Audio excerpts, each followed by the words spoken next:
bersamamu.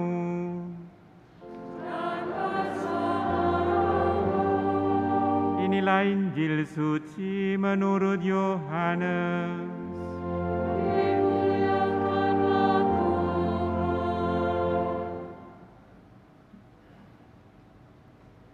Dalam amanat perpisahannya, Yesus berkata kepada murid-muridnya, "Jika seseorang mengasihi aku, ia akan menuruti firman-Ku. Bapa-Ku akan mengasihi dia. Kami akan datang kepadanya dan tinggal bersama-sama dengan dia. Siapa saja yang tidak mengasihi aku, ia tidak menuruti firman-Ku. Firman yang kamu dengar itu bukanlah dari aku, melainkan dari Bapa yang mengutus aku. Semuanya itu aku katakan kepadamu, selagi aku berada bersama-sama dengan kamu. Tetapi penolong, yaitu Roh Kudus, yang akan diutus oleh Bapa dalam namaku, dialah yang akan mengajarkan segala sesuatu kepadamu dan akan mengingatkan kamu tentang semua yang telah aku katakan kepadamu. Damai aku tinggalkan bagimu, damai-Ku aku berikan kepadamu. Dan apa yang aku berikan tidak seperti yang diberikan oleh dunia kepadamu. Janganlah gelisah dan gentar hatimu. Kamu telah mendengar bahwa aku telah berkata kepadamu, aku pergi, tetapi aku datang kembali kepadamu. Sekiranya kamu mengasihi aku, kamu tentu akan bersuka cita, karena aku pergi kepada Bapa-Ku, sebab Bapa lebih besar daripada aku. Sekarang juga aku mengatakannya kepadamu sebelum hal itu terjadi, supaya apabila hal itu terjadi, kamu percaya." Demikianlah Injil Tuhan.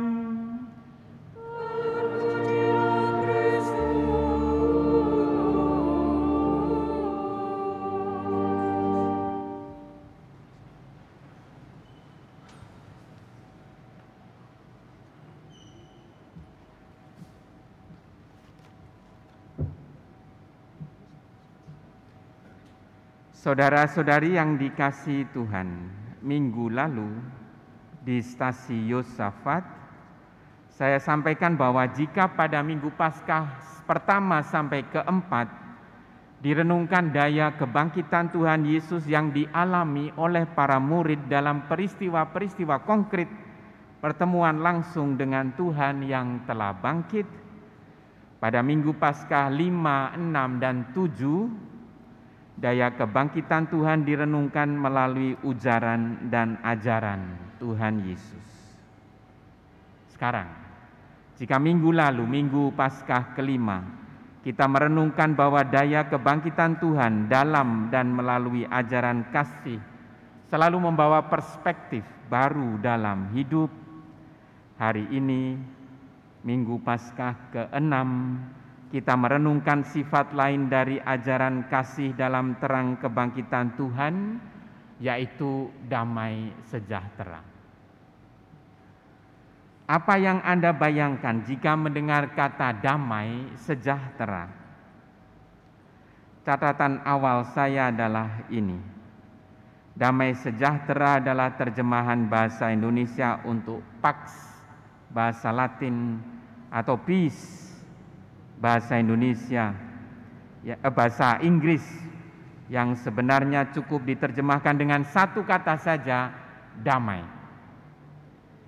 Lagi pula, kata sejahtera membawa pengertian yang ukurannya duniawi.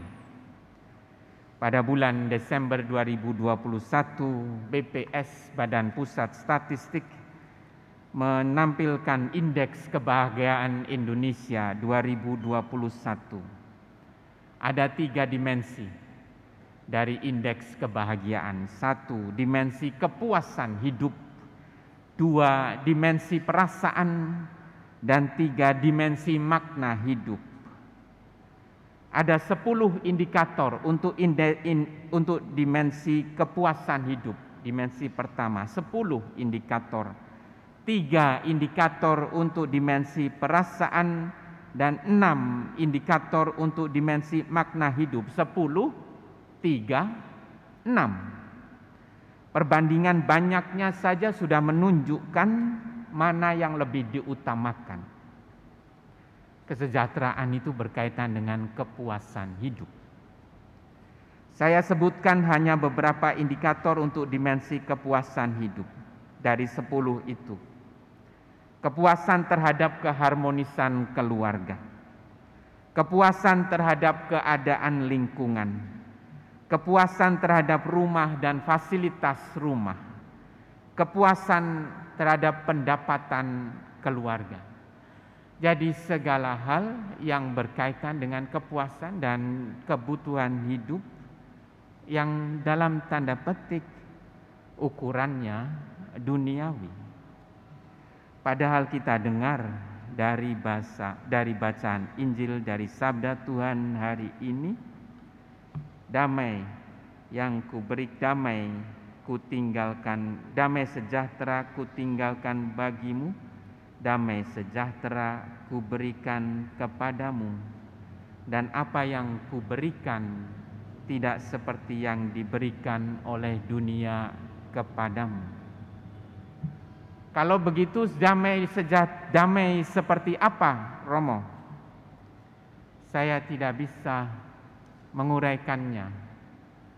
Saya hanya dapat memberikan cerita sebagai pembanding. Silahkan Anda menemukan sendiri. Judulnya Baiklah, Baiklah. Seorang gadis di kampung nelayan hamil di luar nikah. Setelah berkali-kali dipukuli, akhirnya ia mengaku bahwa bapak dari anak yang dikandungnya adalah guru Zen yang merenung sepanjang hari di dalam kuil di luar desa. Orang tua si gadis bersama banyak penduduk desa beramai-ramai menuju kuil. Dengan kasar mereka menyerbu guru yang sedang berdoa. Mereka menghajarnya karena kemunafikannya dan menuntut bahwa ia sebagai bapak anak itu wajib menanggung biaya untuk membesarkannya. Jawaban guru itu hanyalah, baiklah, baiklah. Setelah orang banyak pergi meninggalkannya, ia mengambil bayi itu dari lantai. Ia minta supaya seorang ibu dari desa memberi anak itu makan dan pakaian, serta merawatnya atas tanggungannya. Guru itu jatuh namanya. Tidak ada lagi orang yang datang untuk meminta wejangannya. Ketika peristiwa itu sudah berlalu 1 tahun lamanya, gadis yang melahirkan anak itu tidak kuat menyimpan rahasianya lebih lama lagi. Akhirnya ia mengaku bahwa ia telah berdusta. Ayah anak itu sebetulnya adalah pemuda di sebelah rumahnya. Orang tua si gadis dan para penduduk kampung amat menyesal. Mereka bersembah sujud di kaki guru untuk mohon maaf dan minta kembali anak itu. Guru mengembalikan si anak kepada keluarga yang memintanya, dan yang dikatakannya hanyalah, baiklah, baiklah. Orang yang sungguh-sungguh damai, kehilangan nama, tidak banyak berbeda dengan kehilangan kontrak yang mau ditandatangani dalam mimpi.